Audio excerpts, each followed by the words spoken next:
dan usaha kami untuk mencapai tolong kawan yang bagus. Kawan yang terbentuklah yang perhatikan meraikan bersama. Assalamualaikum dan salam sejahtera. Timur Solihat. Wassalatu wassalamu ala rasulina amin wa ala alihi. Berikanlah hati-hati kami.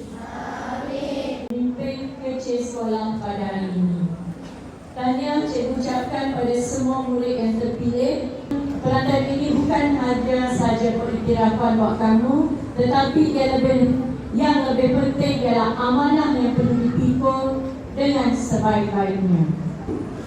Pastikan adab diutamakan. Saya harap semua pemimpin kecil, pengawas SPBT, pembimbing rakan sebaya, ketua-ketua kelas dan penolong ketua kelas menjaga tutur kata, tingkah laku dan sikap hormat pada guru.